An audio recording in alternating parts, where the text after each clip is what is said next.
800 horsepower, a 0 to 62 time of 3.4 seconds and over 190 miles an hour, this Lamborghini Urus SE has got the statistics of a supercar. But will the plug-in hybrid SUV deliver the Lamborghini experience?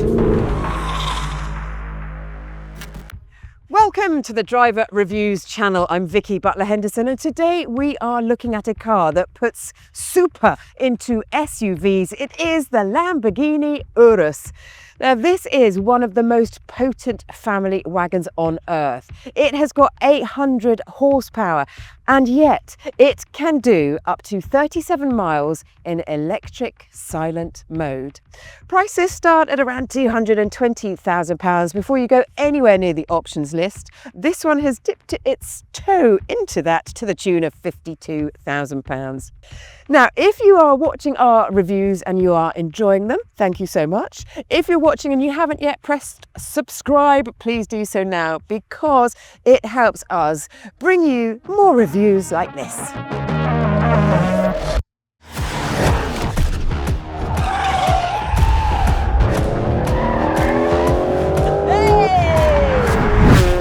This thing is lightning fast! What a car! Oh, what a car! And that is what little hatches should be.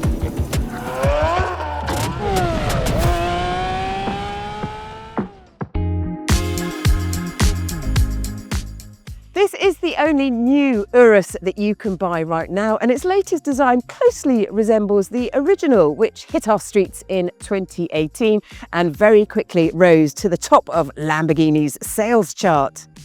It will take up more car park space from bonnet to boot than rivals from Porsche or Range Rover. A front bumper and grille have been tweaked, and the bonnet's cut line at the end of its nose has gone in favour of a longer one-piece design, like the flagship V12 Revuelto supercar. The light clusters have matrix LEDs with a new signature pattern, and let's appreciate two of the options on the outside of this car: the glossy black mirrors, £455, and the standard carbon ceramic brakes with £900 red calipers. Yes, please. I know the colour doesn't make the brakes any better, but it's a nice twinkly jewel to see. Lamborghinis have some of the brightest paint jobs ever, and there are no fewer than 100 colours to pick from. This glossy metallic grey is Grigio Antares. You can also dive into the ad personam personalisation department for anything and everything else. Round the back, things have evolved a little, with some inspiration coming from the Gallardo with that wide artificial grille section. The spoiler is more pointed than before, and the number plate sits lower and closer to the diffuser. There's more rear downforce, and 35% more for those who need numbers, and whilst we're at it, the all-round aerodynamics have been improved by 15%, which helps stability at high speeds. Well, this can do more than 190 miles an hour. It also needs to carry luggage. It is a family wagon, but there is less room in here than before because the hybrid battery takes up space under the boot floor. So the boot has shrunk from 616 litres to 454. But fold the rear seats for more, and they will split into 3 40-20-40 to offer versatility. I've never seen one of these towing a trailer, but it can pull 3,175 kilograms, which is 175 kg more than the Range Rover Sport Hybrid. And if you would like to see our review of that car, then please click on the link.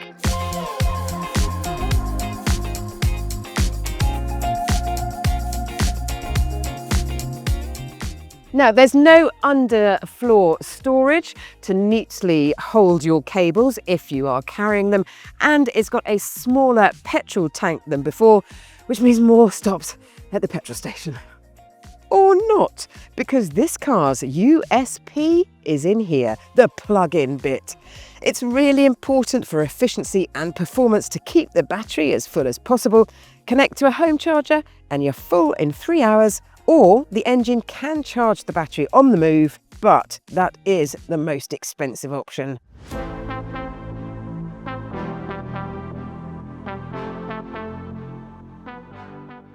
Spinning around those red calipers are a set of 23-inch alloys, and they're surrounded by Pirelli P Zero tyres, which feature Pirelli's Elect technology. Whatever car you drive, the only thing connecting you to the road or the track are the tiny contact patches on your tyres. So it is crucial to find the right set. But searching for them can be stressful and confusing.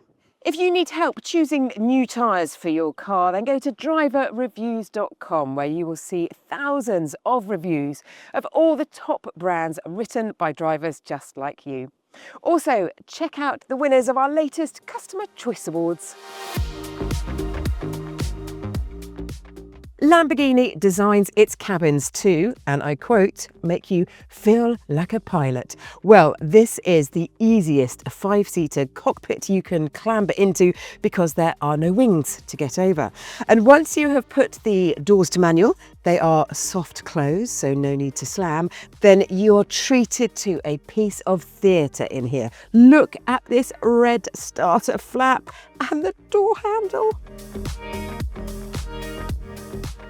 This £500 wheel is wrapped in a sustainable alternative to suede, and it is lovely to touch.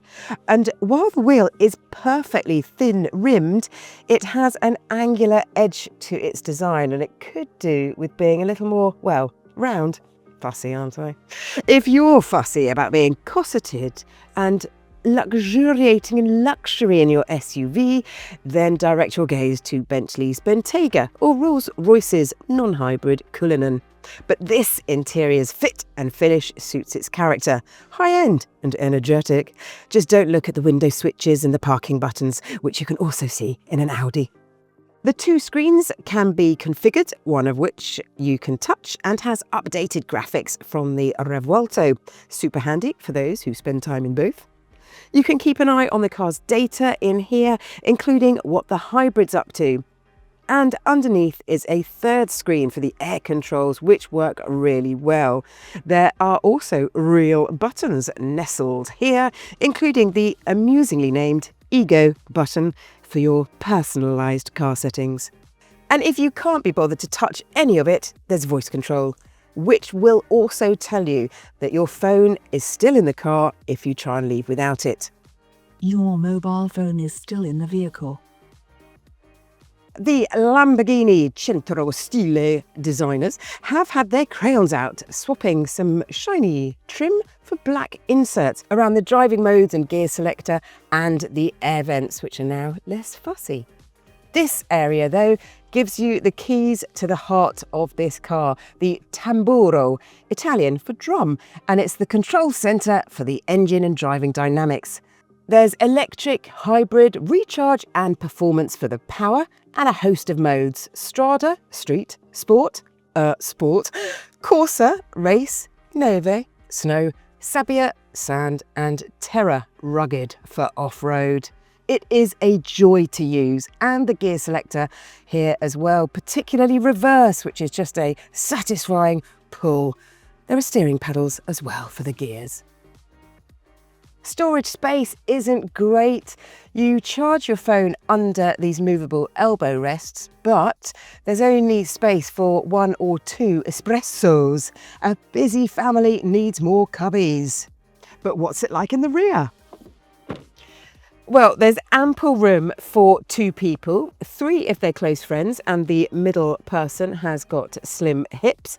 Headroom, I can confirm that there is a little bit of extra headroom even if you are 6 feet tall. The roofline is quite high and it adds to a slightly closed-in feeling. So if you want to push back on that, I suggest then that you tick the panoramic roof option. Notable features include reclining seats, a centre armrest that has got overly engineered cup holders, a couple of USB-C ports and control over your own ventilation. And if you have forgotten that this is a family-friendly wagon, then there are 2 pairs of ISOFIX points in the back and 1 up front in the passenger seat, obviously.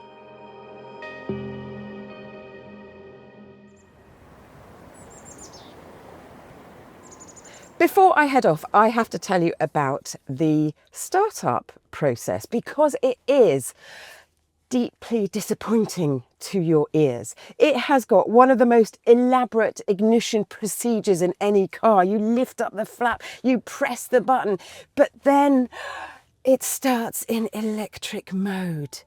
Bypass that though, no probs. Good morning.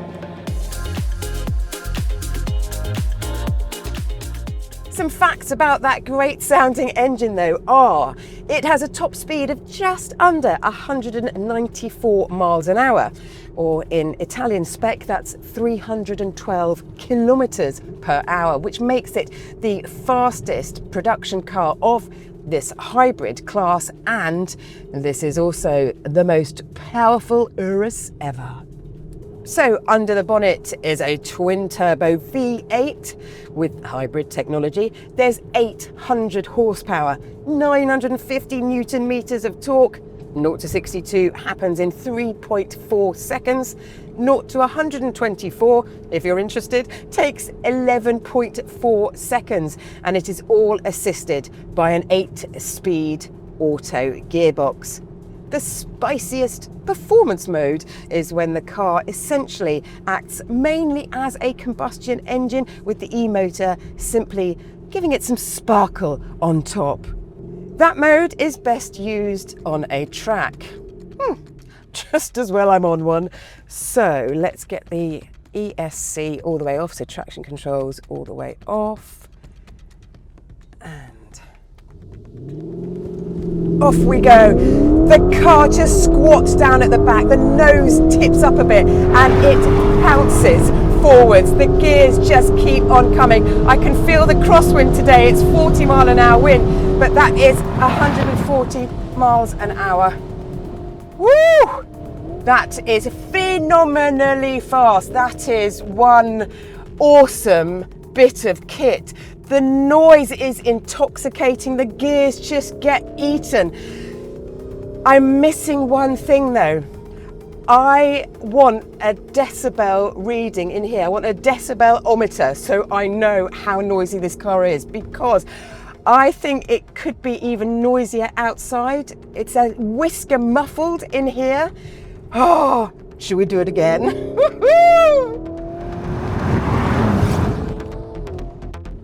And now for some facts about the car's suspension and setup. It shares its platform with others in the Volkswagen family, the Audi RS Q8, Porsche Cayenne, Bentley Bentayga and VW Touareg. The various driving modes in here will adjust the ground clearance, ranging from 15mm to 75 when the terrain gets a bit tricky. They'll also tweak the steering, drivability and sound of the V8. There's 4-wheel steering to help tighten turns at low speed and stability at high ones, and on a track the electronics keep a tight rein on the body's movement for tight turns. And the systems constantly send torque between the front and the rear axles where and when it's needed. Plus, there's the ability to send most of the power to the rear wheels. So, oversteer on demand. Well, this is a Lamborghini. And here's how that feels sitting in this seat.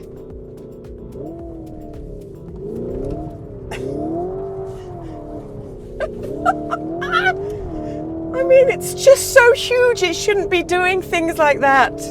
But I'm so glad it does.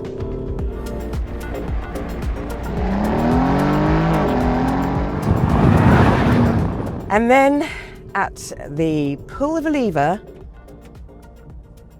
it goes silent. It becomes a full-on electric car.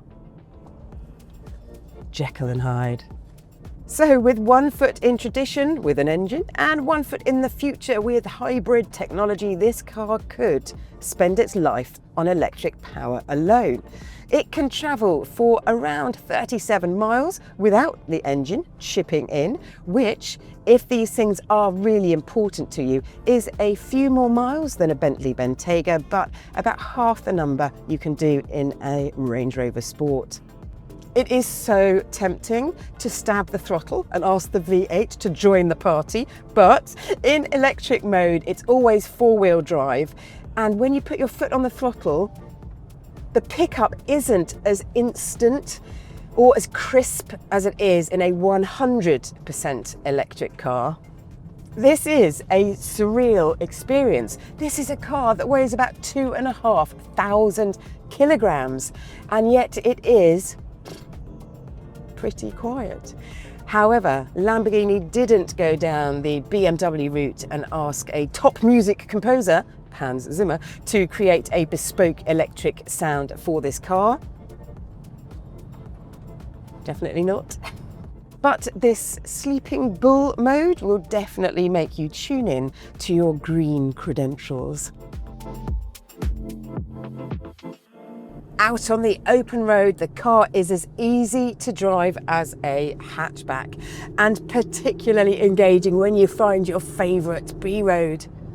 The steering is sharp, perhaps a little too sharp when you're really pushing on, because you need to keep a tight grip on those front tyres as they make their way through the rises and falls on the road.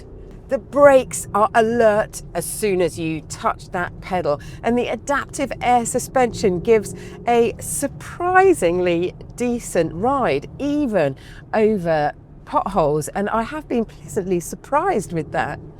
However, on motorways, there is some noise in the cabin, sadly from the road rather than that V8.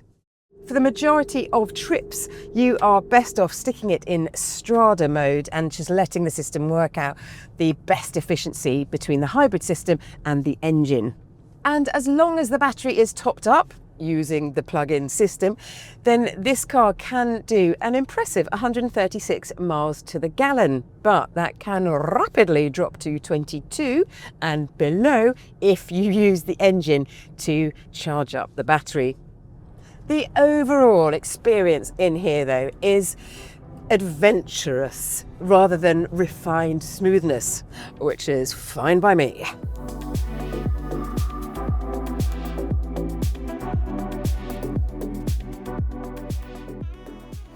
Super SUVs with hybrids are a merry band of beasts and include the Range Rover Sport, the Porsche Cayenne, BMW XM and Bentley Bentayga. Big cars for big bucks, as is this. But this has got a superpower. It is exotic, and it brings joy whether you're inside the cabin or out.